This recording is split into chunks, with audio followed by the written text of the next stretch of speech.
Well, it's Big Box Wednesday. Well, it will be in a minute. Back with another one. Of course, follow on from last week, really. I did cut a little piece of that out because I was waffling, wasn't I? But let's try Tony's Razorback IPA. 25, 10, 15. So let's see what it is like. Still got a bit of a hiss, a little bit of cannon smoke. Nice hop aroma. I don't know whether you dry hopped it afterwards or whether they're not, well, say not familiar with the kit, but looks good. A little bit hazy, and it has been out here, so should be a bit on the wee chilly side.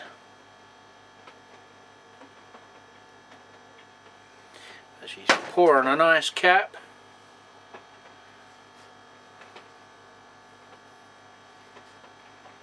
Tight bubbles even, blocking the aroma a little bit, but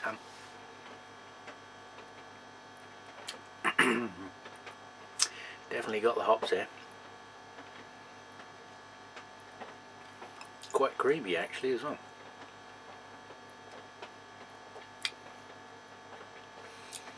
Definitely a better kit than some of them. A little bit of fruitiness there as well.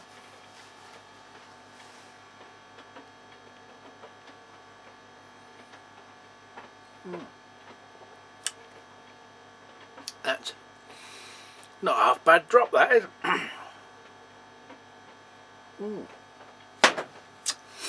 Wish I'd have got out early there. I could have enjoyed it a little bit more leisurely pace. Bit of cinnamon now, I'll leave that bit. There's only a weeny bit there. So, cheers to all the new subscribers there have been over the last couple of weeks, 3 weeks. I haven't had a chance to say thank you and welcome. And from last week, also that little hop doobry what's it, thanks for everyone's various suggestions. Another idea I've come up with is one of the stainless steel gauze sink strainers to use as a lid. I've yet to venture into town to have a look. I think Wilkinson's, I've got one for 50p, so I want to have a look at that, see if I can. Slightly wider than the top of the little gizmo, wherever it is, here somewhere. Maybe in the cupboard, I can't remember where I shoved it yet. But that's better. We'll have a look at that. In the future, at least it's not completely kiboshed it. I have got some stainless steel gauze here somewhere on a roll, which I think is probably for body shop, you know, car repairs or something like that. It's not aluminium, but that's sort of an interwoven mesh, so as soon as you cut it, the edges start to just peel away in little stainless steel stringy bits. It's far too fine to weld. You just disintegrate. So a few things have arrived in the mail this week. Some bear related, some not, but as you know, I've got one of the Chinkman bear guns, a faithful copy of the Blickman gun, but for about a third of the price. And obviously it has the same disadvantages or problems with the little black rubber seals eventually splitting, so much so that they actually supply a spare one with them. I've only actually watched one person who said they've actually had it wear out or break or whatever, but my only concern was availability of the spare part. But from the same faithful Chinese suppliers, I bought 10. Obviously they can't count because there's 11 in here, but they were quite reasonable. I think it was only about £3–4 for a load of little replacement beggars to go on the end of the gun. And gassy wise, still no further there, but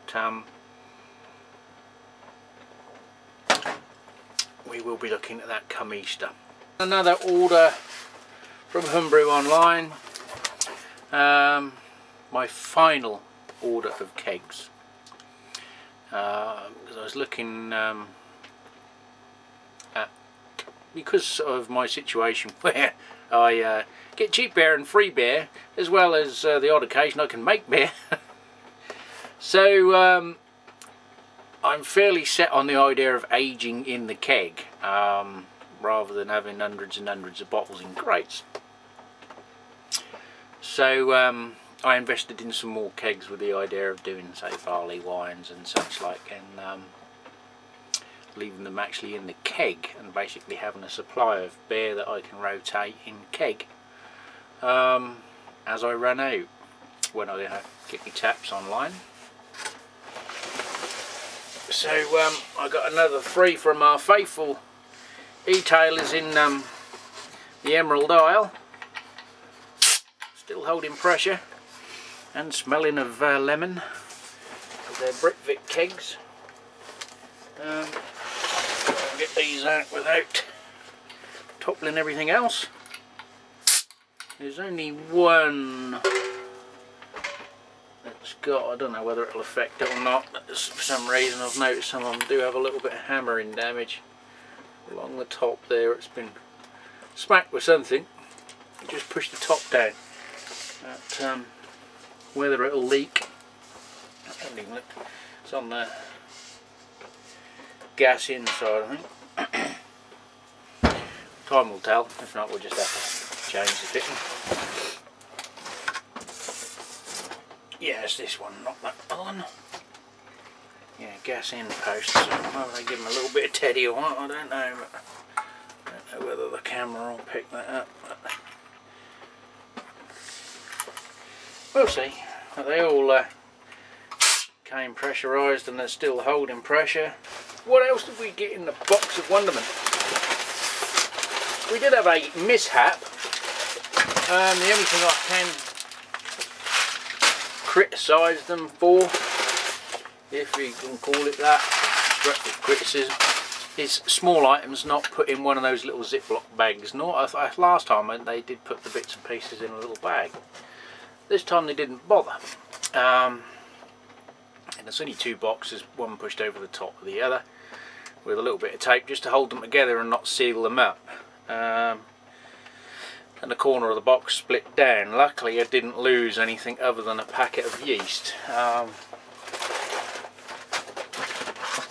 ordered a couple of bags of S33 and a barrel tap to go on my new fermenters at some stage.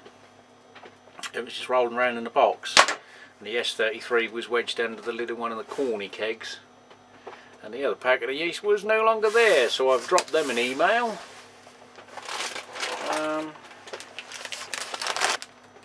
So we bought another bag of cocaine, because it's always handy around this way.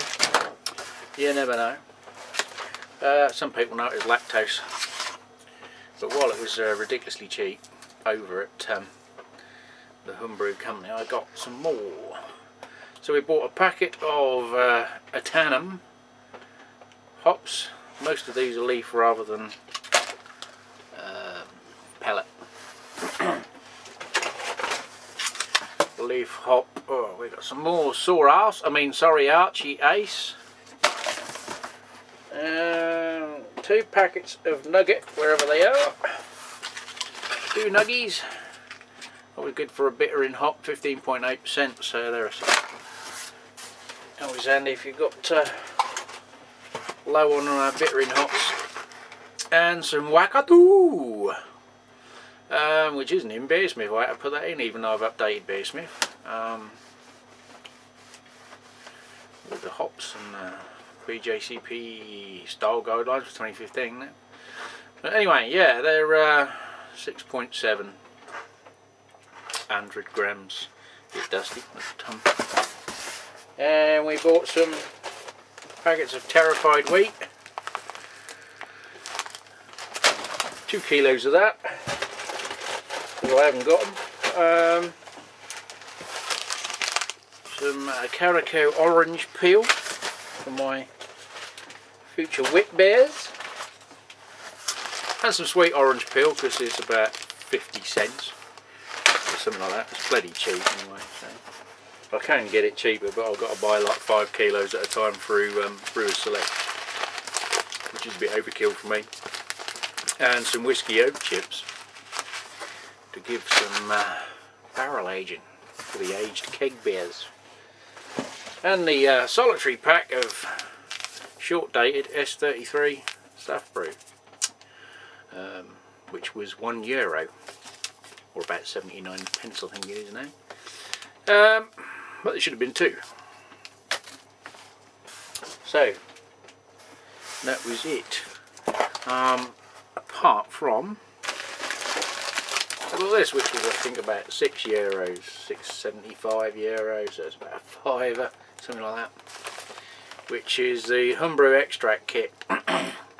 Discover America Pale Ale, which is a 3-hop one. I can't remember off the top of my head now.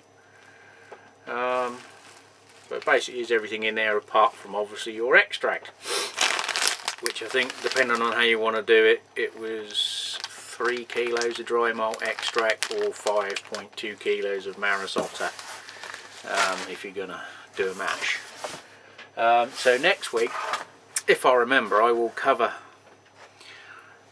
your recipes. If, as I have found, quite often you get partial extract recipes, but you want to do it as an all grain, or an all grain that you want to do as a partial extract with liquid malt extract or dry malt extract, and you need to convert the various measurements or weights, because obviously they're not all equal.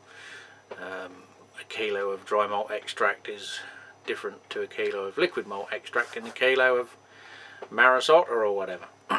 So there is a conversion, a little bit of mathematics for next week. You want your pens and papers for your homework, if I remember, or even if I do one. So I'll include that useful little nugget of information for next week, so that as I have found, you've got liquid malt extract, but the recipe is generally dry malt extract, which you haven't got, or as in our case over here, it's a bit expensive. You want to convert it to liquid or all grain, or vice versa. So I'll go into that next week. So that's about it for this week. I think we're all kegged up. I've now got to go and chuck these new hops in the reserve freezer store and finish this nice IPA. That is quite a surprise actually for a kit beer. I know it's one of the better ones, but yeah, that's a thumbs out. That is, I was expecting a little bit different. I've had some other kits that are sort of premium range, and they haven't been quite what you'd anticipate, or maybe what you'd expect from a kit, but you wouldn't know. This is one of the ones, there is no extract twang, there is no kit twang.